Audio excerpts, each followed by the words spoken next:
terms of funds for education and funds for non-educational purposes, and I'll get into that a little bit later. In addition, we get a payment in lieu of taxes for Granby Airport. We actually now receive that from the Connecticut Airport Authority, not directly from the state, and that the amount that we collect is set in statute. The statute that created the Airport Authority also stipulated how much money East Granby would get on behalf of the airport as a payment of taxes.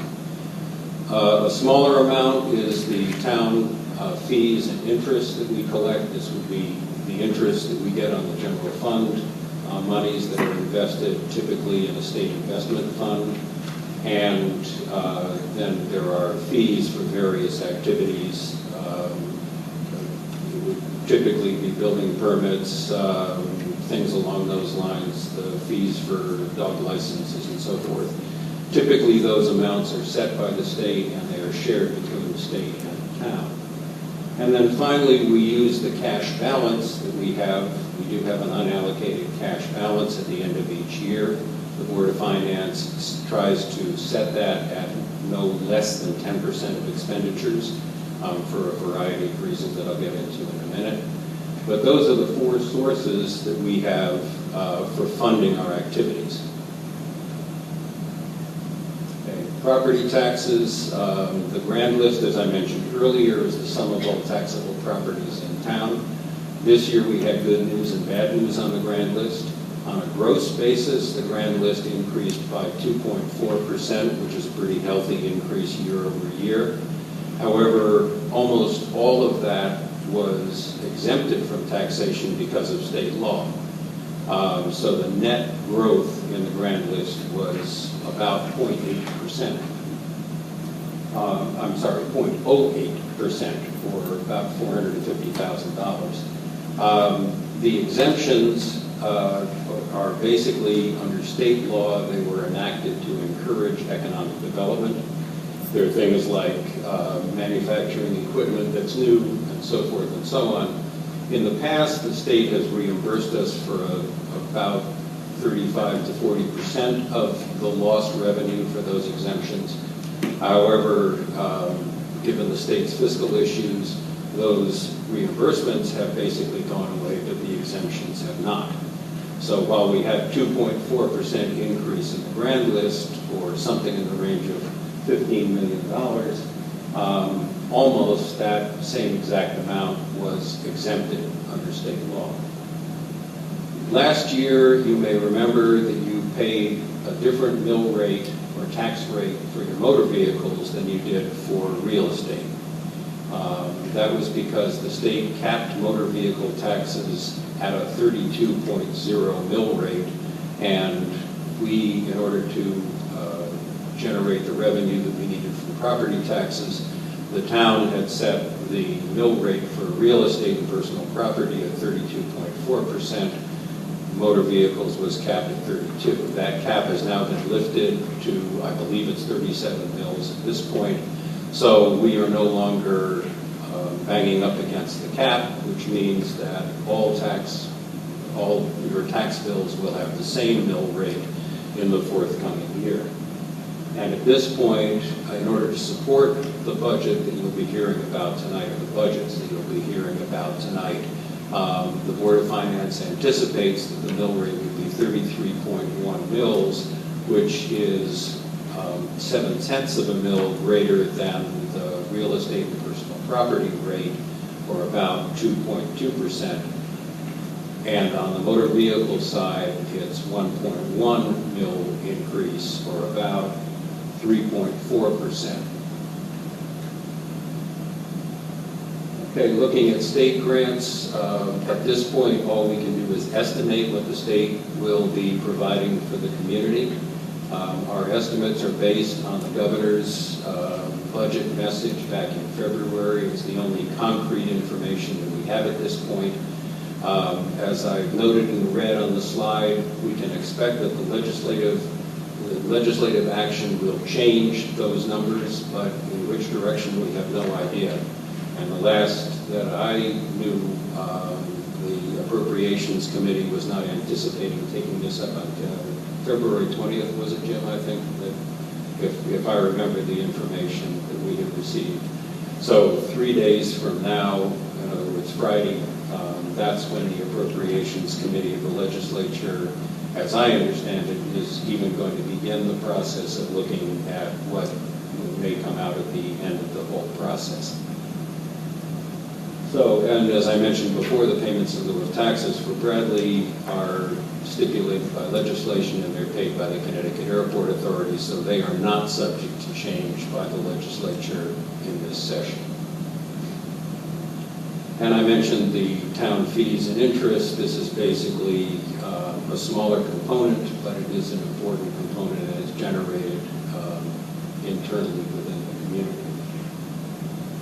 Okay, the Board of Finance policy, as I mentioned earlier, is to maintain a cash balance, an unallocated or unspecified cash balance of a minimum of 10% of expenditures. And we do this for a couple of reasons. One is that the town and the schools have to operate in the beginning of the fiscal year before tax collections come in. So there needs to be some funding available to allow that to occur. Secondly, the rating agencies that we rely on when we go out to bond for a project look for 10 to 15% cash, unallocated cash balance available at any given point in time. As a matter of fact, that's moving up from 10% to 15%, and I know there has been action in the legislature, whether it's enacted in state law yet, to exclude anything up to 15% of a cash balance when you're looking at arbitration awards in terms of the town's ability to pay. So even the legislature is getting on board with the 15%. We remain at 10, and that's how the Board of Finance gears its revenue producing activities. Okay, we are anticipating this year pulling about for fiscal 19, which is the year that begins July 1 of this year. We're anticipating pulling out about $550,000 of cash balance.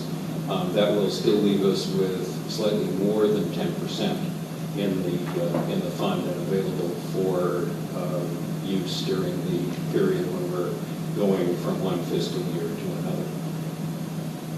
Okay. At the back of the room on one of those yellow sheets, the estimated revenues, this just shows exactly what's on that sheet. And for those of us who are into pie charts as opposed to printed material, this shows where our money comes from. About 85% comes from local taxes and the various assessments that I have mentioned up front. About 12% we're anticipating will come from state grants, and the remaining 3% will come between the use of the cash balance and local fees. Local permits and fees and so forth, and the interest on the general fund. Flipping to the expenditure side, and the respective operating boards will talk in more detail about the big elements here. This again is an image of the page that's in yellow at the back of the room. When we look at it in pie chart form, about 3/4 of our spending comes from the Board of Education side. About 22% comes from the operating budget for the general government under the control of the Board of Selectmen.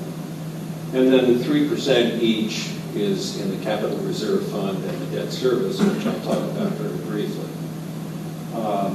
In terms of the increments that we're talking about, on the general government side, we're looking at an increment of about $116,000. This is $66,000 or 1.4% increment in the operating spending, and $50,000 for the town aid roads replacement funding. On the Board of Education side, it's about $327,000 or 2%. On the debt service, that's declining at this point. It's down about 1.5%. 6% or $10,000. And then the Board of Finance is recommending that we reduce our capital allocation by about exactly $25,000 in order to, in part, make up for the additional funding we're putting into the town aid road replacement. Okay, the General Government and Board of Education budgets will be presented in more detail by the first selectman and by the folks from the Board of Education, as I mentioned earlier. When we look at debt service, we have two items that we're currently paying through debt service. This is money that the town has committed to paying over time, not unlike a mortgage. The biggest element of this is money we borrowed for the elementary school projects. This was the substantial renovation and expansion of Seymour School and renovation at Allgrove. That was borrowed in 2012. It peaked in, the amount we were paying peaked in 2014. It is slowly declining. In addition to that, we have the town hall recently, or the town buildings, excuse me, recently went through a relighting project to install fixtures that would be less expensive to operate. We are paying $24,000 a year for that, and that's going to end in fiscal 2020, which is the year after the year we're talking about. On the capital reserve funds side, this is essentially the town's savings account. We put money into that every year from general revenues. Typically, that's been $650,000 for the past few years. We're proposing at this point it'd be $625,000. That money goes into the savings account. It can only be taken out for specific projects, and those each project comes before the town at a town meeting and must be approved specifically for that spending at that town meeting. And so essentially what we would be doing is putting this money into the capital reserve fund.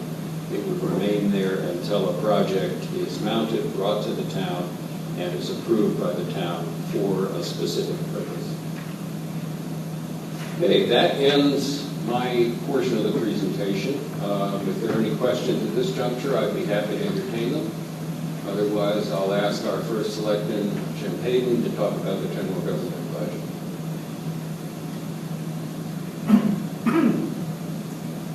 So I will do that.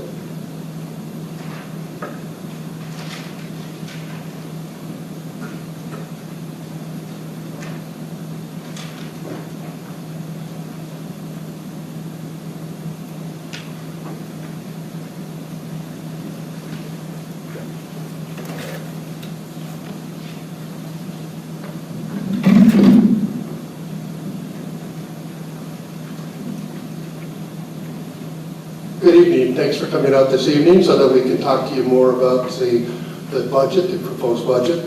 The first thing that I want to mention is, although Dave did a very nice job about talking about all the paperwork that's in the back, what I want to discuss is going to be on the two lavender colored sheets as I was re-educated and re-informed. And going forward, after the presentation, if there's any questions, of course, I'm more than happy to answer those.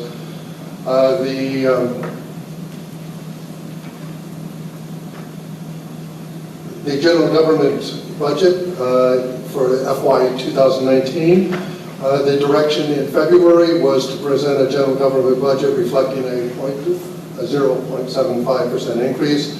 As Dave mentioned in his presentation, in March and April, the Board of Finance considered the feedback from the Board of Selectmen and the impact of the anticipated loss of over $102,000 in state funding for Town Aid Road.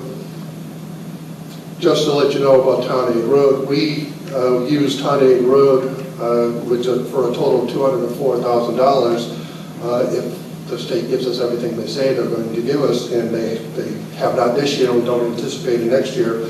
But we use Town Aid Road to buy anything from salt to plow blades, patching potholes, street signs, line striping, tree removal, and some paving. Without the state town aid road fund reimbursement, it's going to put a big stress on our operating budget because we have to buy these items. Yesterday was a good example. I'm in the middle of April and we had to send out the trucks and salt and blades and everything else, and it just adds to another storm. So that was a full swing storm because of the way it happened, and the salt normally would be paid for and any replacement blades through Town Aid Road. We're not going to have that anymore, so we're creating our own version of that.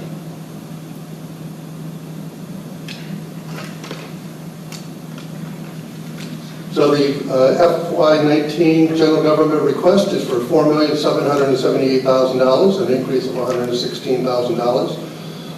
And as mentioned, $50,000 of that increase is for a replacement town aid road fund. Overall, the rest of the general government operating budget increases by 1.41%, or $66,000. This budget funds all town operations other than the schools. It includes $205,000 for the Library Association, $46,500 for the Granby Ambulance Association, $28,435 for the Health District, that's based on a prorated share, and $265,000 of general government services for the schools district in the current year. I anticipate we'll probably do a little more in the upcoming year. This budget, as proposed, will maintain current service levels. It will increase the financial support for several departments, which I will dwell upon a little bit later on in the presentation. It includes economic development in the volunteer fire department and data services. It will continue our current shared services, which we do with neighboring towns for greater economies and efficiencies, including the Farmington Valley Health District. We get our youth services from the town of Granby. We have animal control officer from the town of Suffield. We have the Granby Ambulance Association provide emergency medical services. We participate with the Tobacco Valley Probate Court, and this is being televised on Tri-Town TV. Some important points of interest. We have two contracts. We have 3 bargaining units. 2 of those bargaining units are going to expire. The contracts are going to expire June 30th. So we're in the process of starting the negotiations on that, but that will affect 2019's budget. All the insurances, whether it's health and property, property and casualty, workman's comp, or anything else, we don't have firm numbers as of yet. We've got some estimates, and we won't get firm numbers for the health insurance until the end of this month, and for everything else in June. We had some favorable activity in the current fiscal year. We had some positions that we filled that we reserved funding for health insurance, and that was not needed. And we also had a favorable assessment when it came to workers' comp. So overall, we were able to reduce the insurance line by $52,000, and it allowed us to look at some other priorities throughout the course of the budget.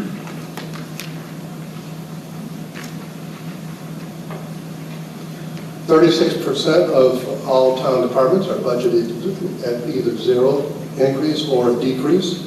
Some concerns in the upcoming fiscal year would be the volatility of insurance costs, fraud and cyber data risk management, and funding for building maintenance. In the fall of 2018, the bonding committee will discuss with the community a potential school town project for roof replacement, and also a road maintenance and paving plan, both of which are needed by the town, and that will be discussed in the late fall, I would presume. The town participates in several organizations to help leverage lower prices and the commodities and bulk purchases that we purchase. We try to work with the schools also for common purchasing, and we've had really good results with the Capital Region Council of Governments, which is CROG, with their reverse auction on our electric prices. We've gotten some really good electric prices. That comes, the auction will come up in August, and it'll be for January 1st. And I'm pleased to say that we were able to coordinate with the schools, so that we were able to both the schools and the town will go to the CROG reverse auction. So that extra leverage from the schools hopefully will help us with our pricing.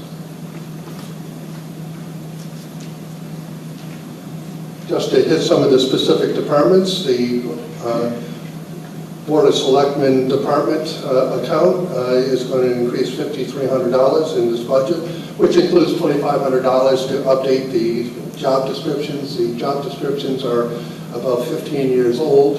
Some are 9 and some are 18, so we'll average it at 15 years.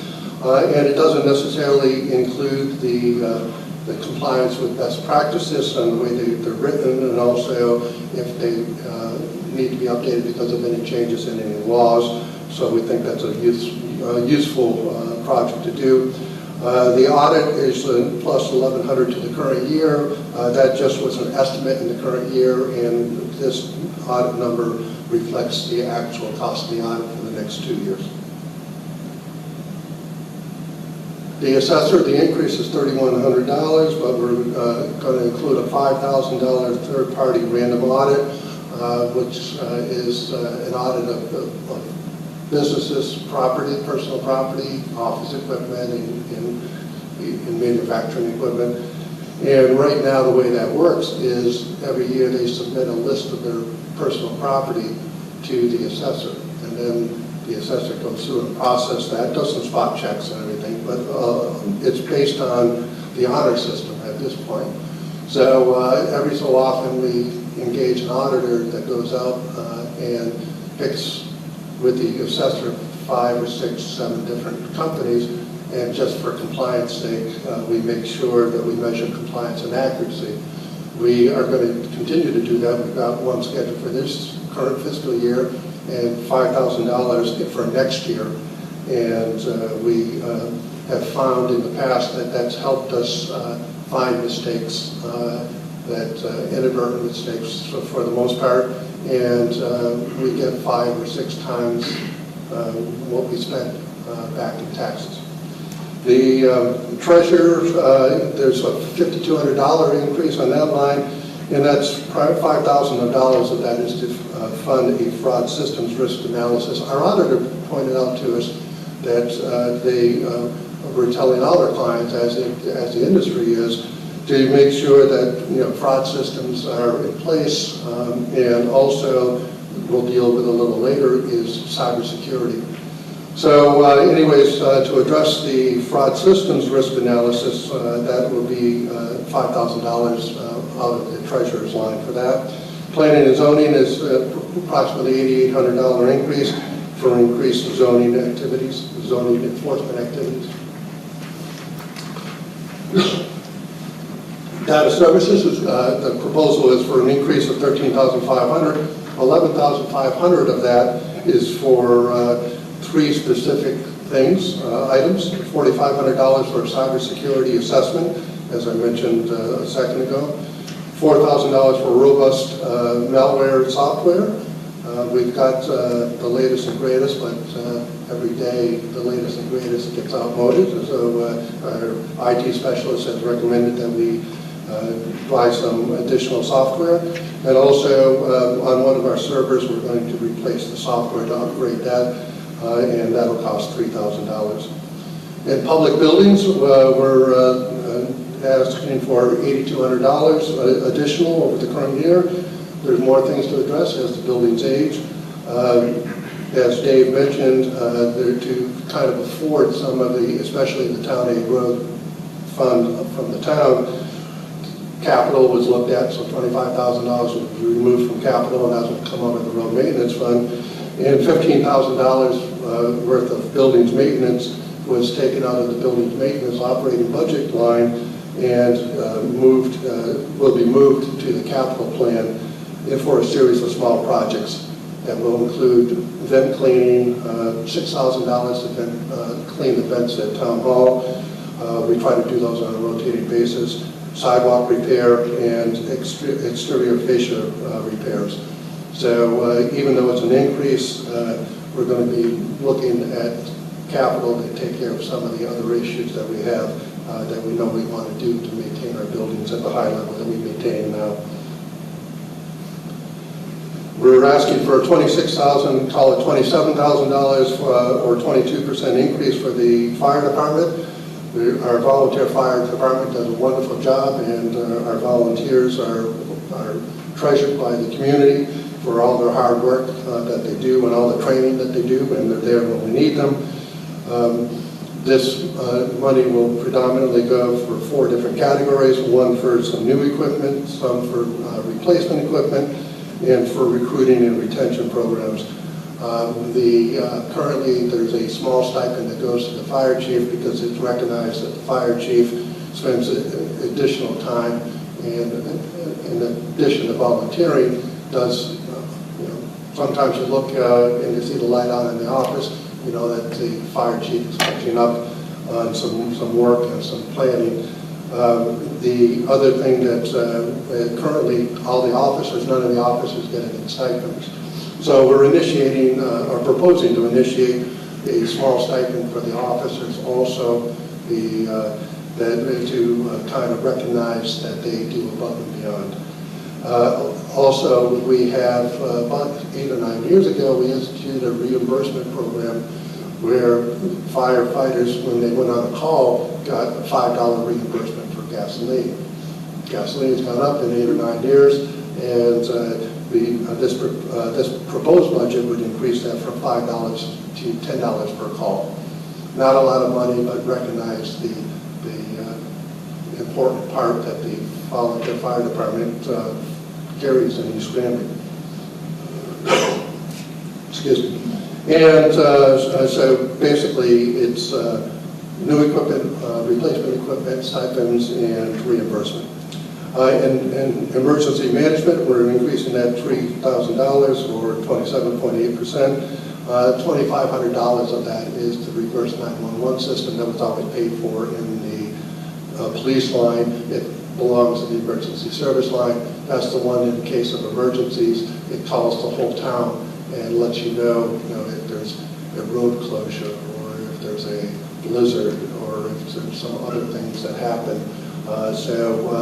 That reverse 911 is not a new program. We've had it since 2011 when we wish we did have it, and then we went out the next year and got it. So that's been paid to police, so it's just a transferring of the expense.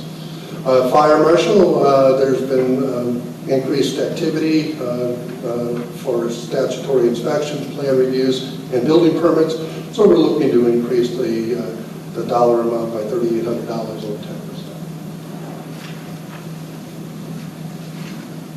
In public works, it's a $20,000 increase or 3.1%, primarily increasing the snow removal cost, and added $2,000 to the new equipment line. So the funding there already, just added another $2,000. We've talked about the Town Aid Road Replacement Fund. It's $50,000. It's a new fund this year, anticipating to make up for the loss of state Town Aid Road funding. And as mentioned, $25,000 came from the capital account, and we anticipate that the $50,000 should be enough, even though we received $204,000 in the state allocation last year, and we were supposed to receive it this year. We know that $50,000 additional is really crucial and essential to us being able to provide safe roads. We are anticipating that with the success of this budget, that the state indeed will find a way not to make the second payment, and we will have a fund that will allow us to maintain safe roads.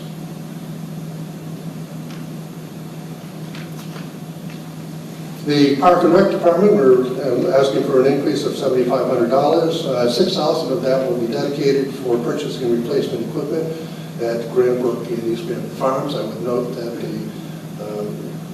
this particular line on the Park and Rec budget has not increased since 2014, so it's time for us to do some, both parks are well used, and it's time to make sure that everything is the way it should be for the safety of everyone that uses the equipment down there at both spots.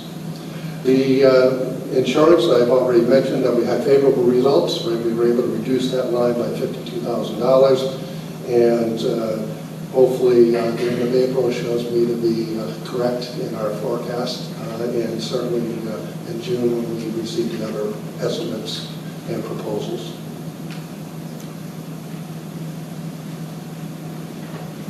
We're asking for an increase of $10,000 on economic development, 50% of it, which is a 50% increase. We're looking for the actually $15,000 for an East Granby specific person. That coordinator would be looking for economic development partners and industries here for East Granby. The other part of the allocation, which is another $15,000, would be shared with marketing services with another Bradley Development League town. Additionally, the Bradley Development League, which we belong to, there's 4 towns that belong to the Bradley Development League, has funded a study that is targeting industry clusters in the specific towns. So again, we've got a lot of potential initiatives to help with economic development, whether it's an East Granby specific person, whether it's shared services with another community, or whether it's the Bradley Development League working with all 4 towns, looking at what's going to be the next industry. Is it appropriate for our 4 towns? Where would we do that? We want to really build economic development and continue to do so.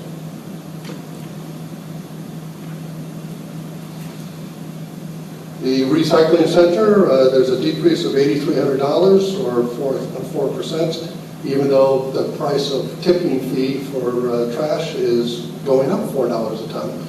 So tipping fee is the cost that we pay MIRA, the Innovations Recycling Authority. Well, we pay them to take our trash. So each ton, whether it's each ton is going to increase by 4 tons, but the overall tonnage has reduced the last 2 years. So even with an increase, we're going to increase in cost. We're still going to be able to show a reduction in this line. The permit fee for the RCC is going to stay at $50, and the subsidy for the private carrier that the town pays for a tipping fee will remain at $50. So nothing will change on the permit fee, and nothing will change on the tipping fee subsidy for private carrier pickup.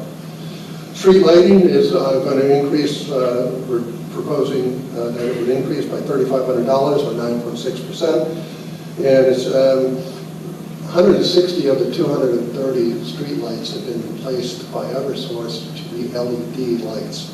So you would think, okay, that's good news, which it is good news because we'll use less electricity. The bad news is it costs more because they're more expensive fixtures. So we're calling that distribution costs, and the distribution costs are going to escalate a little higher than what they currently are. So we anticipate a $3,500 increase in that line compared to this year.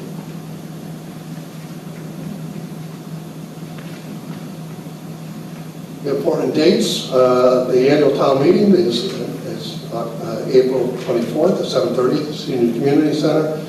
As Dave mentioned, no votes will be taken. The town meeting will adjourn to a machine ballot referendum. The Board of Selectmen anticipate, because we haven't officially done it, we're going to set the referendum tomorrow as May 8th, and that will be held at the Senior Community Center. And as previously mentioned, the hours for that will be set at the town meeting. So the Board of Selectmen sets the date of the referendum. The hours by statute can be 12 to 8. Traditionally, East Granby's done 6 in the morning until 8 at night.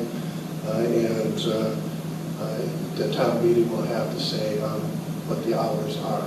The Board of Selectmen will make a recommendation. Areas of opportunity and concern. The Shared Service Committee will release its report at the end of April. Actually, it's having a meeting on April 6th at the Senior Community Center, April 26th, Senior Community Center at 7:30. And they'll recommend potential strategies that will, that hopefully will increase efficiency and effectiveness of how services are provided by the town to the schools and vice versa. We have some recommendations that will be made to the boards, and the boards will take action. The Shared Service Committee would like to see the boards take action on the recommendations in the upcoming year so that next year's budget would reflect those changes. I should say the FY20 budget would reflect those changes. A road maintenance and school town roofing projects being evaluated by the Barney Committee. As I mentioned, in the fall of 2018, the report and the recommendations will be forthcoming. Technology, we know that in the next 2 years, we're going to need financial software upgrade. We're going to need new financial software. That's for the town government side. We'll see if there's any synergies with the schools and the current system that they have. Also, one of the things that we did 3 or 4 years ago is we got a grant to get fiber optic cable. The idea of the fiber optic cable was to give us the capacity to use organizations like the Capital Region Council of Governments software. So as they get more sophisticated and offer more of their software backroom technology, we may be able to piggyback onto that at an extremely reduced cost. So we're looking at new software for our finance, and that would be accounts payable and payroll, and within the next 2 years. And unfortunately, the last 2 years, there's been instability of state aid and the shifting of the expenses onto the town. It was a grave concern last year, and it's a serious concern this year. I say that tongue in cheek, but it's not. It's a real issue. There's a $200 million deficit in the current year that the legislature has not, and the governor have not taken action on at this point. There is enough in the rainy day fund to handle that, so maybe that will be their strategy.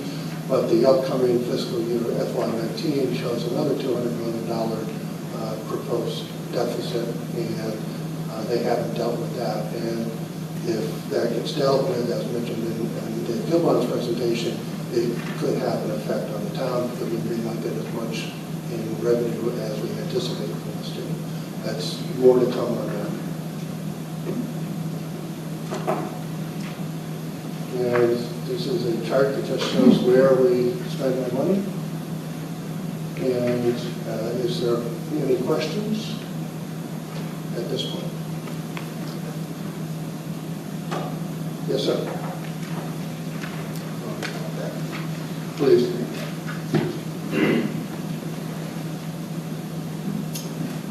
Paul Calva. I'm a new resident here in East Granby. Just moved here in August from Arizona. Welcome, Paul. First town meeting. Glad to see you all here. I guess a couple of questions I have is the IT stuff. I'm an IT person myself. Has the town looked at outsourcing these infrastructure that you have in-house today? Because it seems to me that you're spending a great deal of money on these assessments for security, which is, pretty much what these outsourced facilities do provide you as part of their normal services. That's a significant amount, given the size of this town, I think.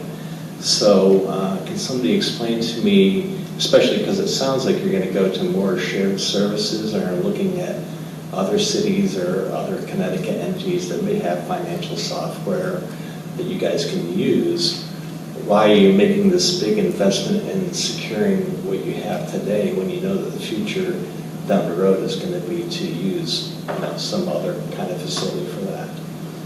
There's a great question, and thank you for that. The first, regarding the services, we do outsource. We have a consultant, a contractor that provides for the town side. The schools have their own staff at this point, which I believe is 1.5 FTEs, two FTEs. So there may be part of the shared service discussion inside the town could be how could the town piggyback with the Board of Ed on that particular situation. And the other part of it is the dollar amount that we have on the data service line pays for a lot more than just data service. It pays for printing the Let's Talk Turkey, $20-some odd thousand, and a lot of other different things. You're right, we are looking at $4,000 for an assessment. We'll work with our outside vendor on that, but it's what we thought it might cost, and we wanted to put it in the budget. We certainly will look going forward and in the past on opportunities for us to share services either locally inside the town or exterior with other towns or organizations. And CROG is a really good example of how I think the future is going to be for us, where we'll be able to piggyback onto them, get much better software than what we currently have and a fraction of the cost. So we're looking at that.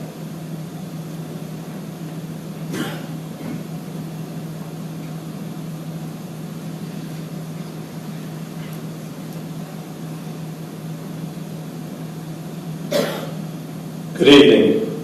I should tone it down. Thank you. I've never had a problem with microphones for a while. My name is Kerry Flaherty. I live at 83 Spoonville Road. I'm the risk manager and chief financial officer for the fire department. People commonly term that to be the fire chief. On behalf of all the members of the fire department, we would like to thank you for the significant budget increase we received this year. That is a very kind gesture to increase the capability of our operations moving forward. In the coming months and out years, we look forward to working with all you through the first selectmen and all the elected officials to identify the significant gaps that are on funded mandates through the state, through the United States government, and consensus organizations. And once again, thank you very much. Thank you. Any additional questions? Yes.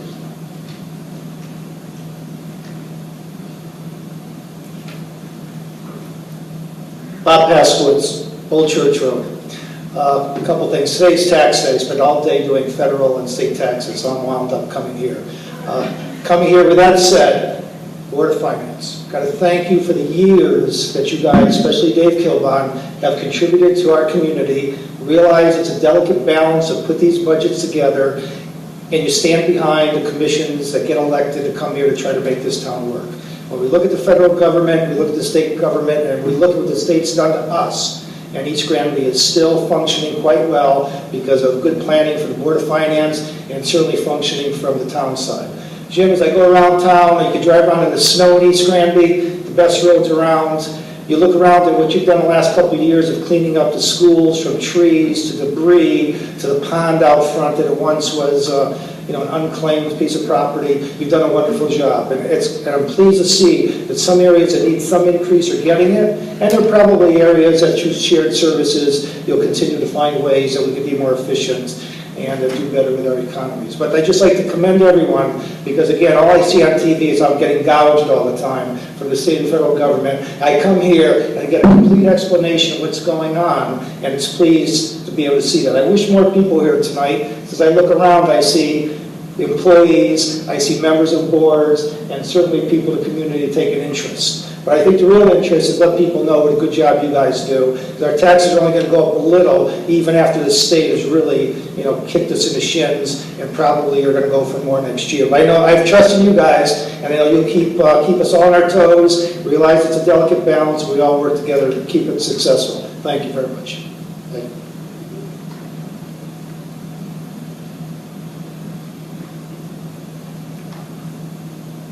Hearing and seeing none, Board of Education.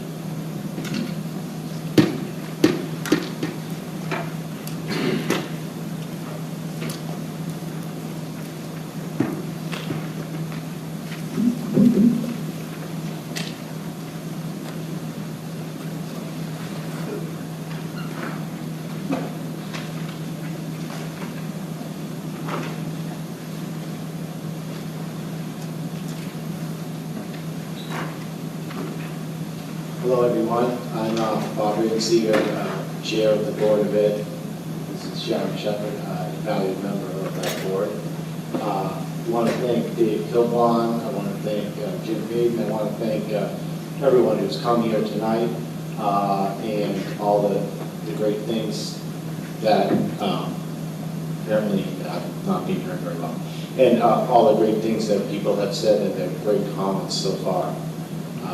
We will be, the Shared Services Committee is certainly looking into a lot of the things that have been mentioned at that meeting in April 26th.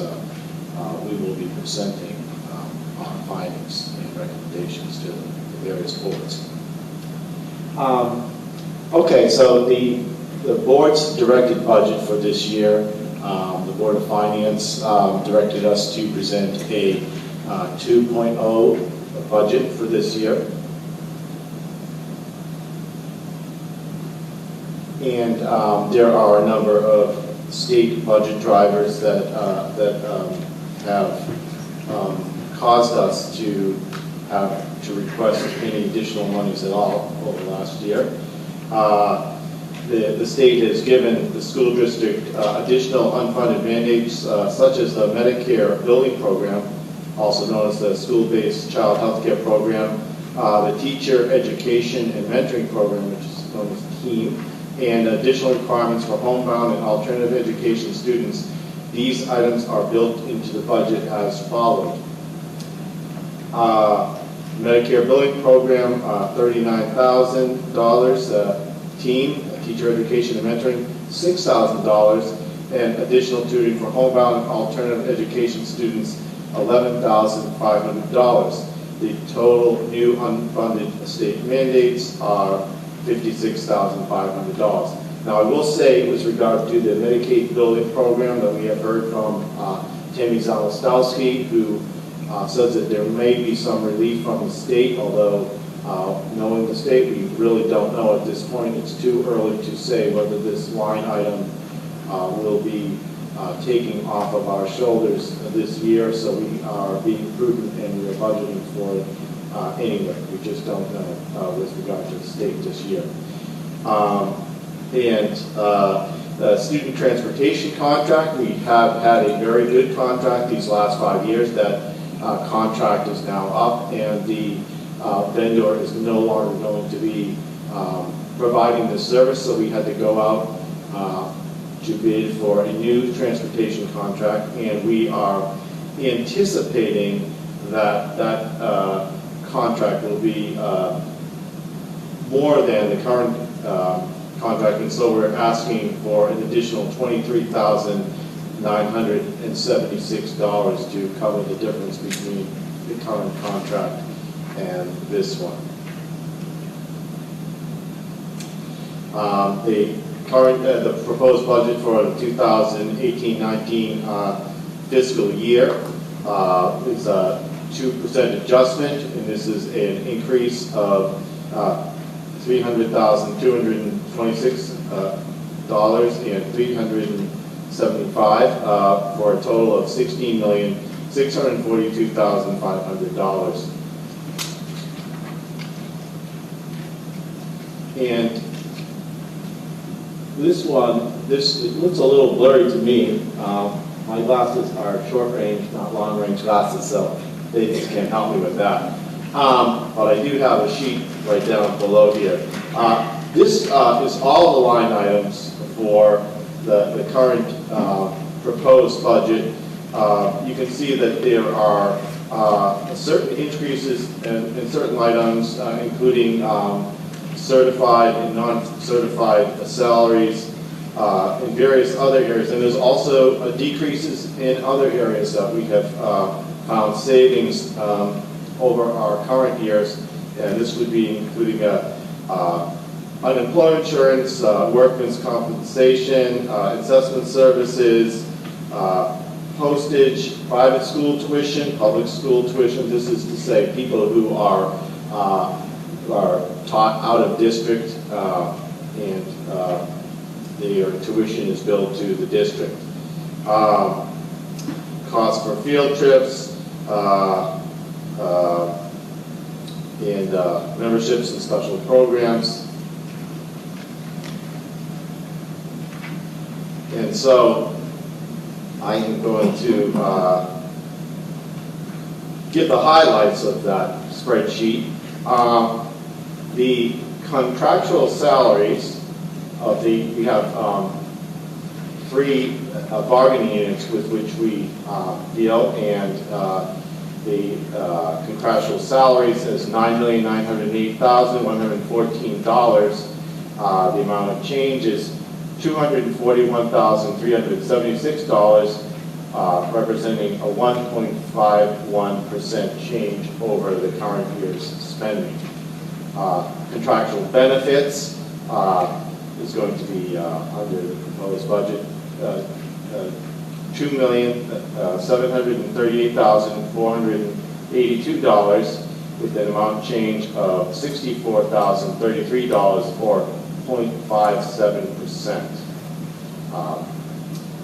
Business insurance is going up, and so that is reflected in our budget as well. The amount is $200,828, with a change of $13,161, or 0.08%. The tuition for 9 schools, vocational and technical schools, is $130,907, and this is a change over the current budget of $28,997, or 0.18%. Transportation, again, that's reflected in the fact that we went out to bid to a new vendor, and while that is still out to bid and hasn't been entirely finalized, we are anticipating that it will be that number, 23,976, or 0.15% over this current year's budget.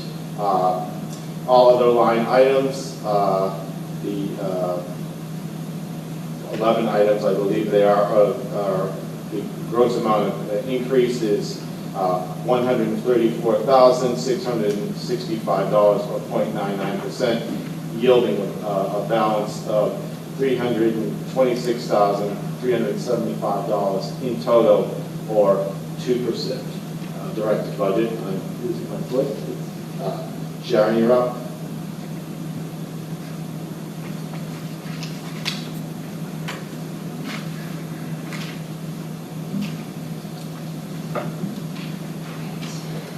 Good evening, Sharon Shepherd, new board member this year. As Bob mentioned, we are proposing a 2% increase to our budget. When we do that, as we've worked diligently with both the Board of Education members, the superintendent, Sue Greco, we've worked together to produce this budget to meet the needs of our district within those constraints recommended by the Board of Finance. And in doing that, this budget does meet all of our contractual obligations. As Bob mentioned, we have 3 bargaining units, and those are contracts that are decided, and we have to meet those obligations. It includes 4 retirements and 9 lane changes by staff members, which means that changes to certification and things like that, years of service for staff members. We are reducing the staff by 3 members, by 3 teachers, and this reduction is based on our current class sizes, but it still adheres to our Board of Ed policy. We are reducing the advised increase of our health insurance to 6.5% instead of the recommended 10% increase as a reasonable consideration in order to meet our budget at this point. We've budgeted a 7% increase for our business insurance, workers' compensation, and this is based on our actuals plus an estimated increase. We have reduced our special education tuition costs based on anticipated changes to our current student placements with our current populations. We've reduced our magnet and vocational technical school tuitions based on, again, known changes to our population due to graduation. Our budget incorporates new costs for the budget drivers mentioned previously, the unfunded mandates, which included the Medicare, the team, the tutoring, and those unfunded mandates from the state, which equal $80,000, or almost 25% of our increase in budget. It also accounts for the transportation projected increase to our transportation costs. We have made adjustments to our educational costs, such as field trips, instructional supplies, textbooks, workbooks, subscriptions, classroom equipment, and this is all based on requested needs. We've made adjustments to our non-educational costs for utilities, plant maintenance, including plant water and sewage, rubbish maintenance, phone, internet, electricity, and equipment based on, again, our usage and or our need. I apologize if I repeated a word or more.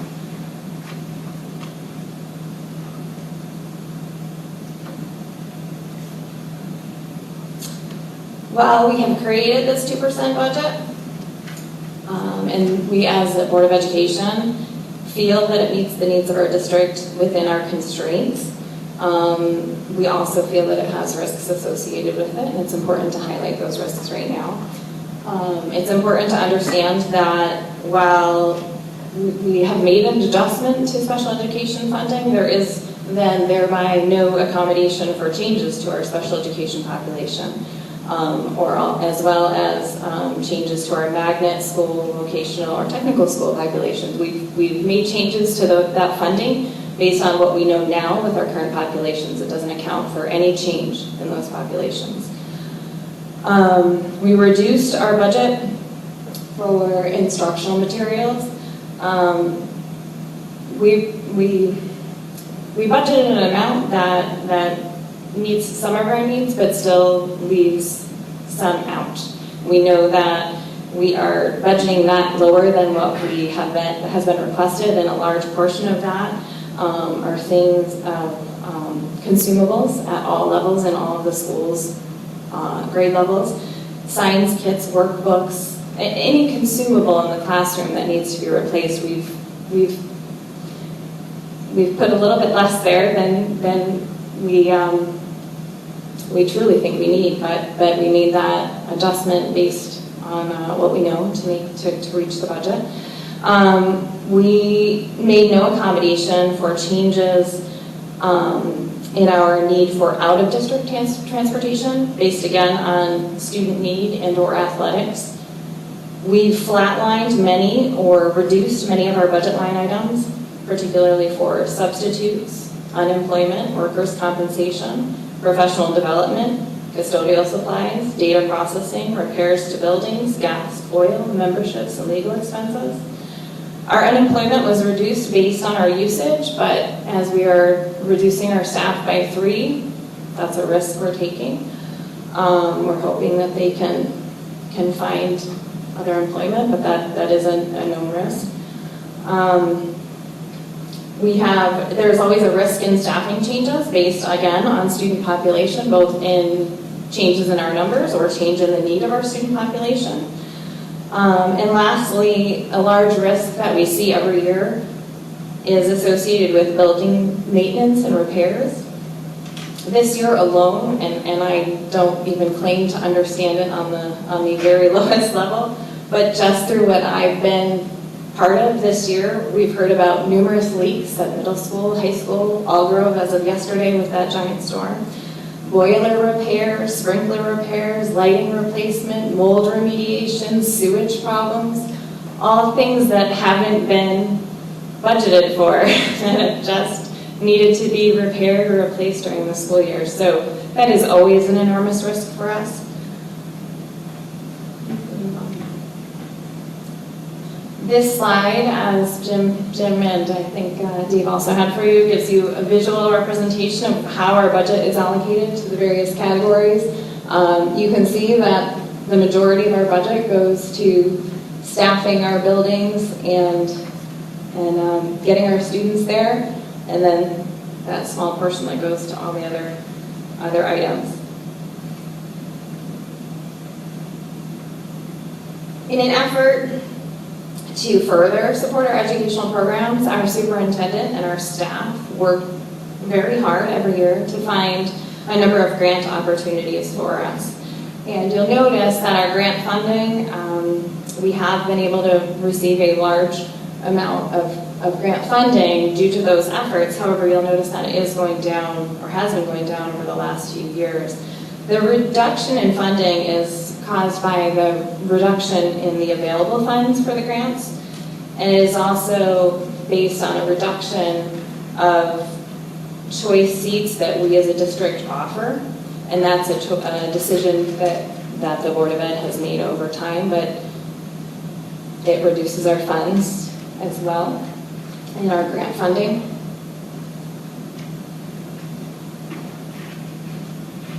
This, it's a little, you can't read it the greatest, but you can get a little bit of an idea of where that grant funding comes from and how it is used within the district, what makes up the portion of each grant.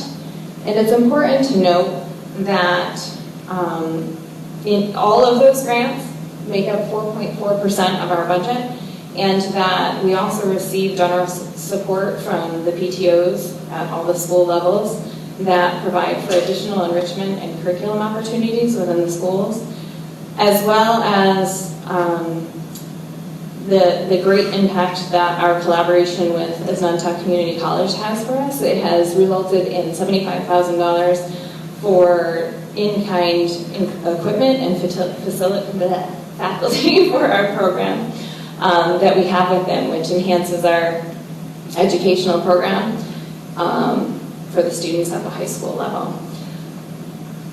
And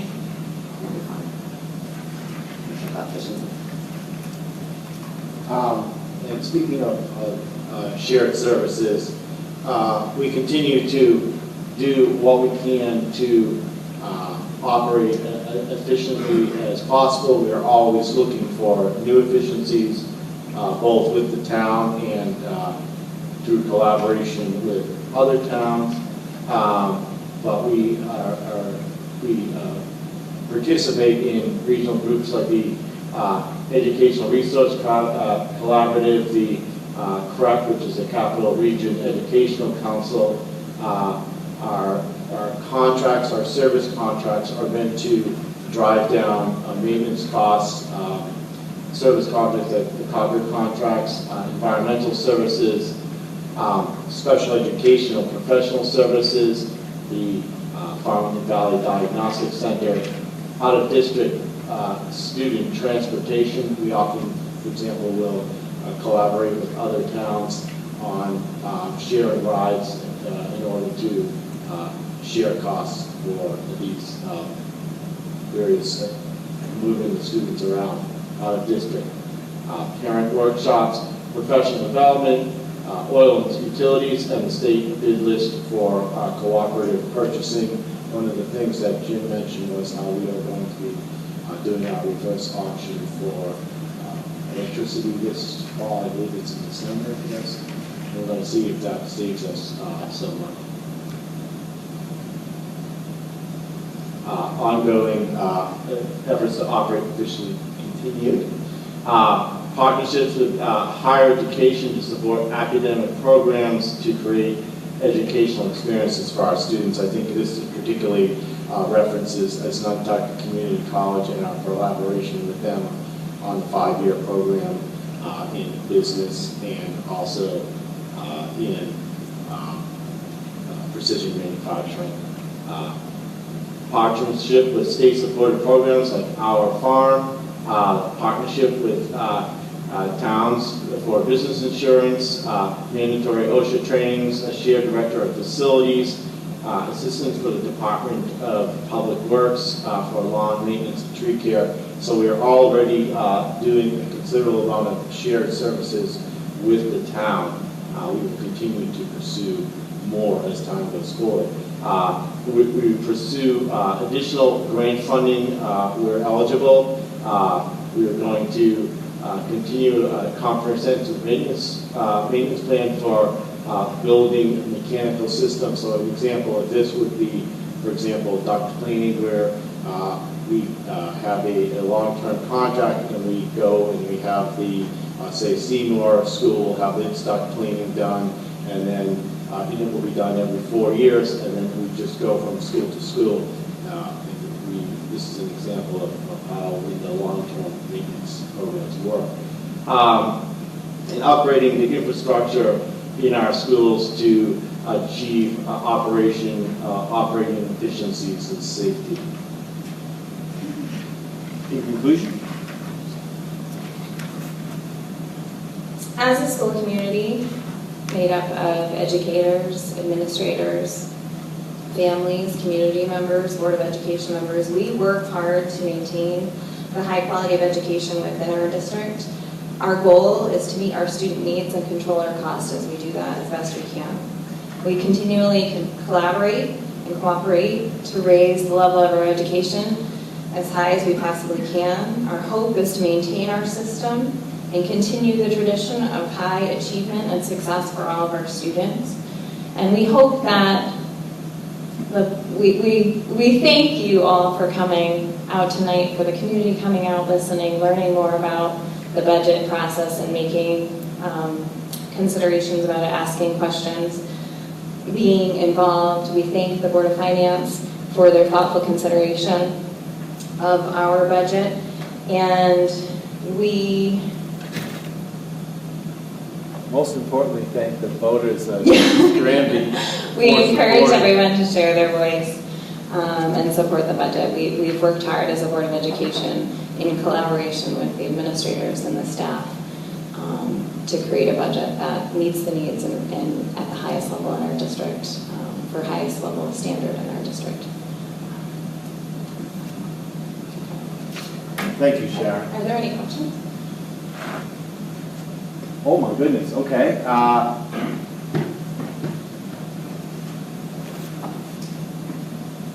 So again, Paul Calaban, new East Granby resident.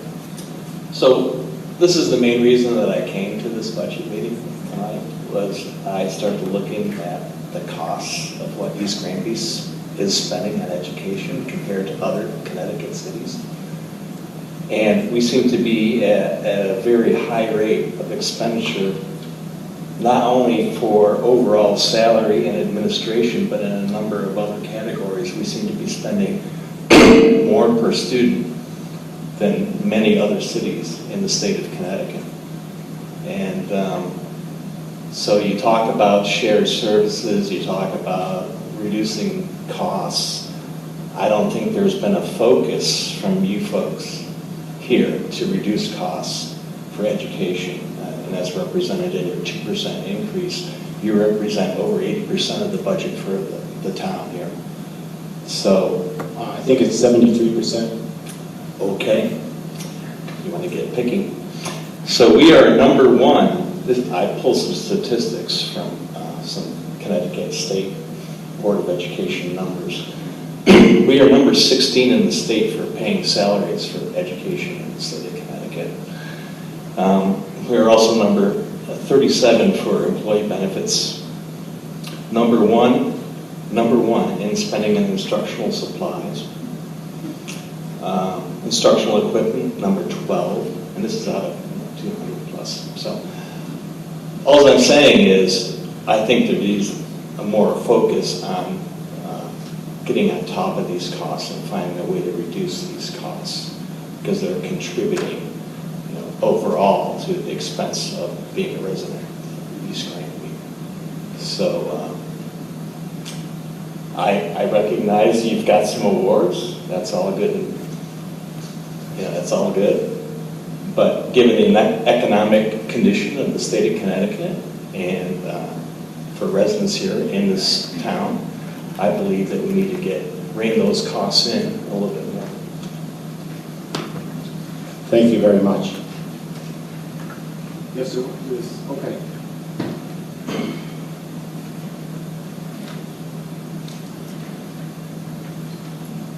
Hi, Ken Kowaleski. I'm a resident of East Granby.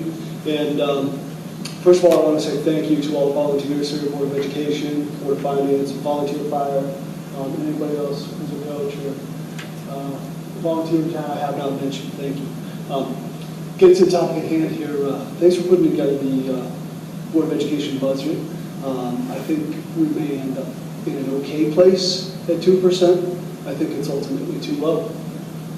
If you look at all the numbers here, which you've itemized out, I appreciate that. I have a strong financial background, actuarial background, but there's a human impact here. 3 full-time employees. 3 people could easily be, who are used to it up front, are going to feel something from that. Not only that, students will feel something from that. Have larger class sizes. So maybe it meets a figure on paper. I'm going to scratch my head on that one. I wish that were 0 FTEs. No, while I wish the number were larger for the budget, 2% might be okay. I think we need more. I think we have some other unfunded issues there that we hopefully can address. Thank you very much. I can't speak to the 3 FTEs. Those reflect a drop in the student population in the elementary grades, and as a result of which, by reducing those 3 FTEs, not only does it save the district a considerable amount of money, but it also doesn't increase class sizes in the elementary grades, because again, there is a reduction in for those grades of the student population, but as a whole, the student population of the district is remarkably steady, especially when you consider what's happening with other towns. Can I just add to that? It's not necessarily a reduction in student population at the elementary school. It's a shift from them through grade levels.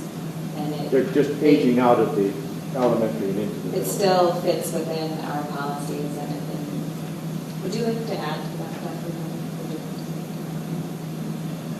If you'd like to.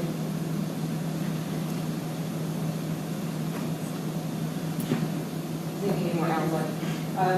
I believe that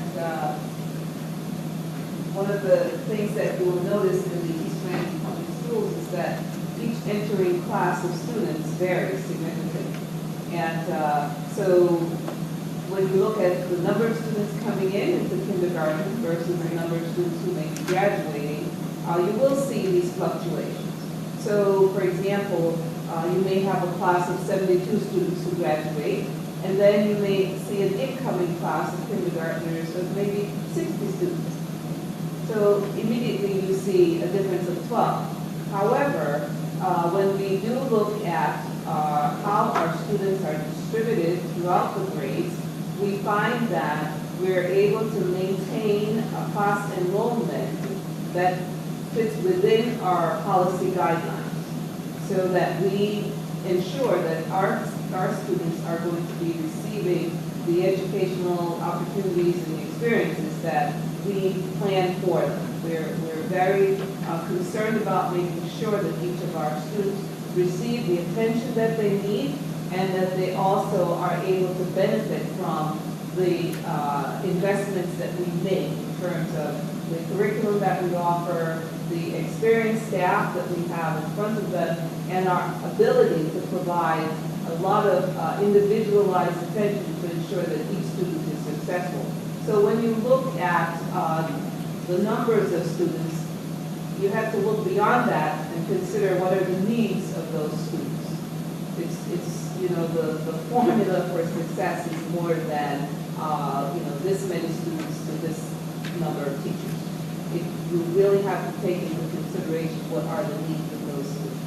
And I think we've been very good at working through that combination and making sure that our students are successful. So one of the things we've noticed over the years is that in addition to this explanation is that we have reduced the numbers of students who have come to East Granby through the choice program. We had a spike one year where we took a lot of students, and some of those students, many of them actually in the last 5-6 years, have graduated. And so because we have not simultaneously kept up the enrollment of students coming to us from Hartford through the choice program, you will also notice that will have a slight impact as well on our overall total enrollment. But it's the fluctuation of 5 students, and it depends on how many students we enroll in kindergarten each year versus how many students aren't in kindergarten. Thank you, Dr. Hall. Do we have any opposed?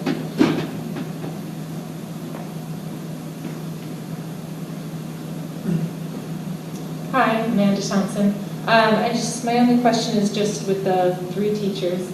Originally, when the budget was proposed at 0.75, it was, I can't remember what it was, 6 teachers and 2 paras or something? I just wanted. We have four teachers and 2 paraprofessionals. Okay. And when that funding was restored, we reduced the amount of loss of FTEs. Restored the 2 paraprofessionals. Okay, so these are teachers, like main classroom teachers, these are not paras. That's correct. Okay, so we were able to restore 1 teacher and 2 paras with this budget. That's correct. Okay, thank you.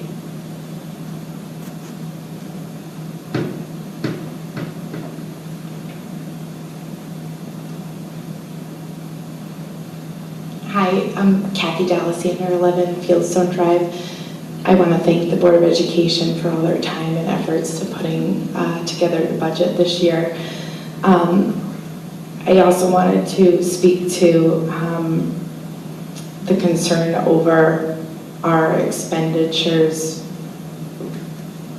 what we spend versus other districts in the state. And I know that just maybe a year or 2 ago, there was a group that came in and did an efficiency study for our district, and they pretty much came up with that we are very fair in our spending here in East Granby, and there's really not many areas that we can cut, because that's all we do every year is cut.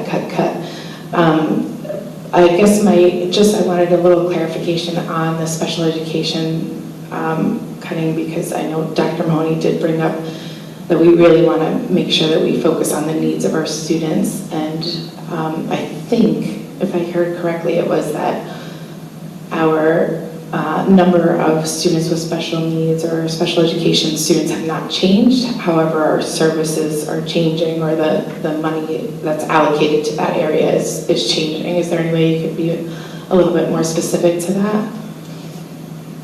The change in special education is based on no changes with our population going forward into the next year. Excellent. Thank you. Does that answer your question? Absolutely. Thank you.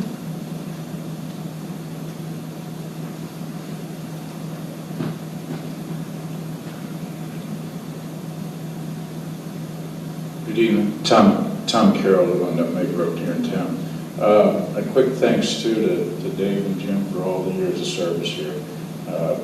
All the wonderful services we receive here. I know it didn't happen by accident. And to all of you who contribute in our government services and school services. I wanted to speak tonight mostly on the school thing. I'll put in the disclaimer from the beginning for those who get their back up a little bit. I retired from one occupation 11 years ago, and yes, I do now, for the last 11 years, work for the school system, so I'll put that in from right from the outset. But I'd like to speak actually as a parent and a resident of town. I was fortunate with my youngest son going through the school system here from K through 12 as a parent, working elsewhere, nowhere in the school district. And I was a fan then of the teachers and the administrators and the staff. More than a fan, I was probably overwhelmed by the quality of education that my son received. Fortunately, I was able then to hook on as a paraprofessional and or sub for the last 11 years. So I mention that, right? So you can say, well, he's biased. Well, I'm biased because the other gentleman mentioned these things in passing, and I'd like to say they don't happen by accident, and they didn't happen by just happenstance. When national organizations recognize the little town of East Granby, Connecticut, as being one of the gold medal schools, when we are recognized 2 months ago in Seymour School as being a school of distinction again, these things happen because of the work that people put in, and our administrators and our teachers put in. So we pay a few bucks for that. Well, as one person's opinion, I would say that, is there anything we can put our money into in our little town that would be more worthwhile than into our kids and into our school? I've said before, I've lived in town here 33 years, We don't have fancy swimming pools. We don't have fancy tennis courts. What we do have is probably the best school system in the state of Connecticut. And we probably have the best library for any little town I've ever seen. So I just want to say thank you to our administrators and our teachers. I support the budget. If it goes up a little bit, well, so be it, because I can't think of anything we could spend the money on better. And again, a thanks to our administrators and our teachers for a job well done. If you get inside these schools, I heard a gentleman speak about 3 years ago here, and he said, the teachers work 7 hours a day. Well, to get in there in front of 6, 7, 8, 9, 10-year-olds, high school and middle, to do that 7 hours, you will get eaten alive if you haven't spent 4 hours over and above that every day preparing to do those 7 hours in class. That doesn't have by accident either. You get what you pay for, all right? And so we pay a few bucks. We're not exorbitant in what our teachers make, not at all, what our staff and administrators make. I think what we got here is a heck of a bang for a buck. I support you all and I thank you all. And I just hate to see us drop back. We're doing great things educationally in this town, and I'm all for it. Just want to say thank you, and I hope we can keep it up. So thank you. Thank you very much.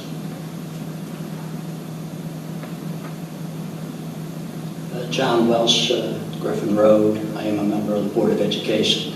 And I just want everybody in the room to have Tom show the picture of his new grandchildren, plural. They're beautiful. Congratulations to the Carroll family. In 2002, I was on the Planning and Zoning Commission, and we were starting the plan of conservation and development. And at that time, we did a little exercise. And what we wanted to do is we wanted to get a group of people from town in the room. So we had about 125 people, and we had a map of town, and we had little green stickers. And we asked the people to put a green sticker on things that they were proud of in the town of East Granby. That was in 2002. 16 years later, I'm here tonight and I'm thinking, what makes me proud to be in the town of East Granby? East Granby Farms makes me proud to be in East Granby, the Dave Kilbon, hate to call it Memorial, it's not yet, Center. That makes me proud. That facility makes me proud. That makes me proud. It makes me proud that when I drive on my road, I don't have to worry about my springs and my shocks. That makes me proud. My road has been redone a couple times since I've lived in town. I can't believe it has, but it has. That makes me proud.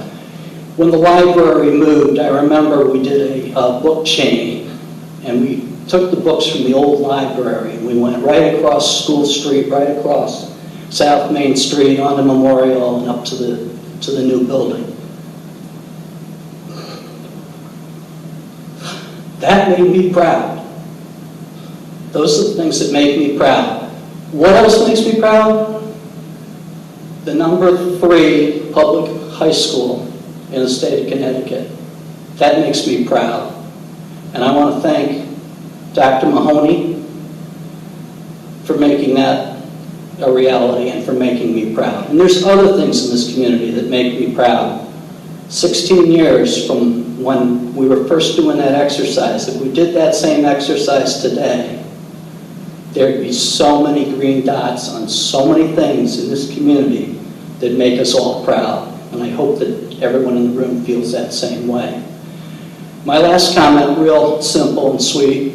The presentation you saw on behalf of the Board of Education, all the work that's been done on the Board of Education, putting together the budget, all the work that's been done on the Board of Education through our negotiations with our 3 bargaining groups, all of that information, all of that collating and bringing together the facts and the figures and every little piece of information that we ever wanted at our fingertips is the result of the hard work of Susan Greco. And Susan, I'd like you just to stand up for just a second. And I want to publicly thank you for all the work that you've done for our community over that however many years it's been. Thank you, everybody.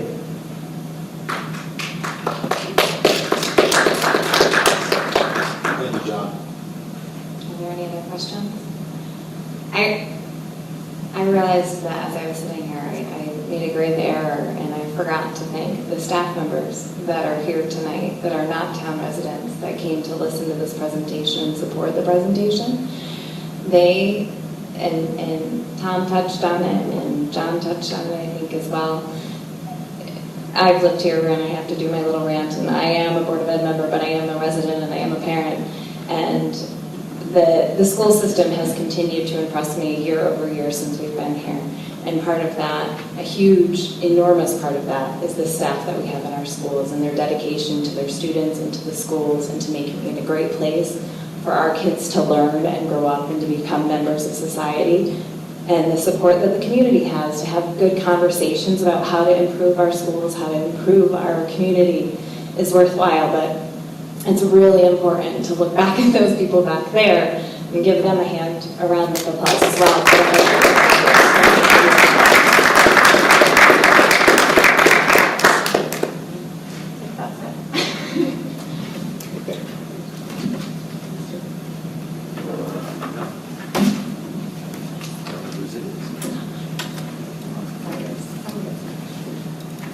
Okay. Unless there are questions or comments at this point, hopefully you've had a chance to absorb the information that's been presented here. We'll close the public hearing at this point unless anyone else wants to have an opportunity to say anything, and the Board of Finance will meet in about 10 minutes or so up here. This is a public meeting. You're welcome to stay. Because it follows the public hearing, we do not, on our agenda for this evening, have a public comment session. Under normal circumstances of Board of Finance meetings, we do have public comment at the beginning and the end of the meeting. However, I think this has been the opportunity for folks here to have the public comment. So we will just go into our Board of Finance business according to the agenda that was at the back of the room. So unless there's anything for the good of the order, I will close the hearing and we'll move to the Board of Finance meeting, as I said, in about 10 minutes or so. Thank you all for coming. Have a great evening. And it wasn't until we heard the comment, sorry about that, Sharon. We heard the comment about taxes and so forth that I had forgotten that this morning I mailed off my checks. So anyway, happy tax day, everyone.